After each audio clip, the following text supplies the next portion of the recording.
vais pas, je ne vais pas recommencer, c'est décidé, on le fait comme ça. Donc on parle de pensée positive, la pensée magique.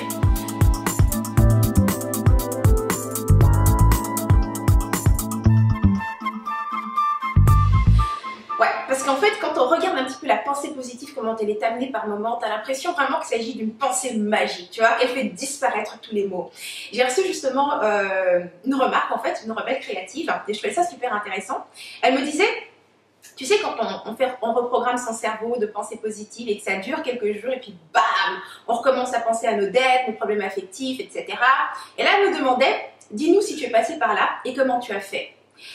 Super comme question. Moi, franchement, je trouve ça super intéressant parce que ça n'a pas été évident et j'ai 3 étapes à te donner aujourd'hui pour t'aider à maintenir, en fait. Tu vois, quand tu reprogrammes ton cerveau de pensée positive, je vais te donner 3 étapes pour que ça dure, pour que tu puisses maintenir cet état positif en toi et surtout que tu sois en paix. Donc, la première chose, c'est tu dois prendre tes responsabilités. Tu sais, penser positive, ça ne règle absolument rien. La pensée positive t'aide à élever ton niveau d'énergie pour réaliser les choses que tu veux et avoir en fait une perspective de la vie qui soit plus agréable tout simplement. C'est une pensée. Dans les faits, tu dois prendre tes responsabilités. Si tu as des dettes, alors il faut que tu t'en occupes. C'est ce qui m'amène en fait à l'étape numéro 2. Tu dois faire une action. Tu vois, tu dois faire les choses qui doivent être faites.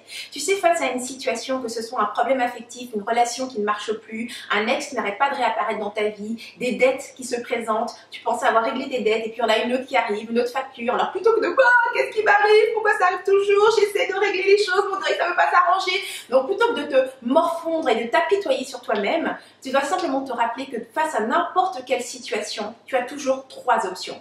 Soit tu acceptes la situation telle qu'elle est, et là c'est fini, tu n'y penses plus. Soit tu la changes, et tu fais ce qu'il faut pour qu'elle change, ou alors tu t'en vas. Dans certaines situations, c'est pas possible de s'en aller. Dans d'autres, ce n'est pas possible de l'accepter. C'était juste impossible, alors il faut que tu la changes.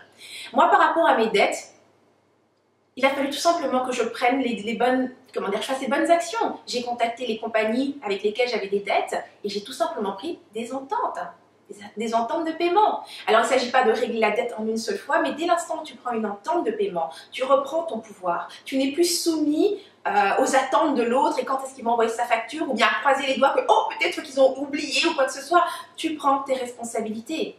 Et finalement, la 3e étape, c'est la gratitude. C'est vraiment de cultiver la gratitude pour tout ce que tu as. Tu sais, quand tu reçois une facture, quand tu reçois un rappel ou n'importe quoi par rapport à un service que tu as reçu, parce que ce n'est pas seulement une dette, c'est un service que tu as reçu. Et il faut avoir de la gratitude pour le service que tu as reçu. Et quand tu vas payer cette facture, il s'agit de dire merci.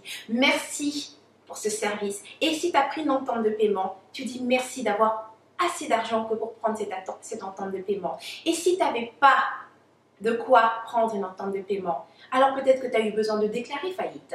Mais peu importe la situation, c'est de toujours reconnaître que la vie t'amène les défis nécessaires pour que tu affirmes ce que tu es, que tu affirmes ton pouvoir. À chaque fois que tu prends ta responsabilité par rapport à une situation et que tu cesses de pleurer dessus, de t'apitoyer dessus ou de jouer les victimes, tu reprends ton pouvoir.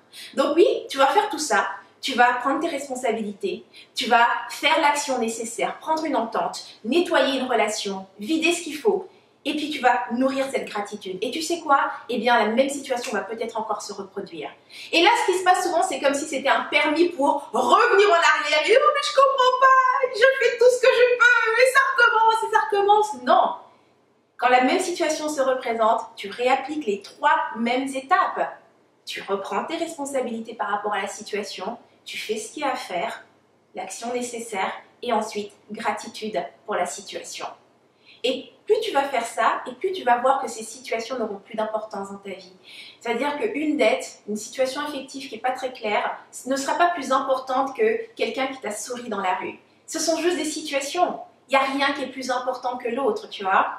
Et c'est simplement l'attention que tu donnes à ces problèmes qui font que elles prennent la place dans ta vie ou tu les accentues en fait.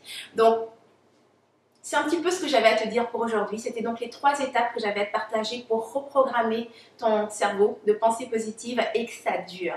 Donc à présent, j'aimerais savoir dans les commentaires des 3 étapes que je t'ai partagées, laquelle, si tu l'appliques dès maintenant, t'aidera vraiment à maintenir ton état positif et que ça dure.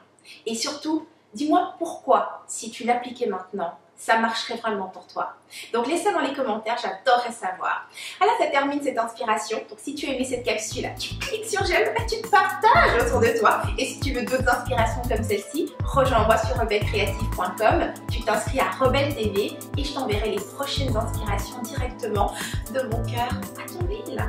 Donc c'était Henriette Ndaka, je te dis à la semaine prochaine et d'ici là, agis comme une rebelle créative. Tu vis à fond, sans culpabiliser, sans complexe et sans stress. Mouah.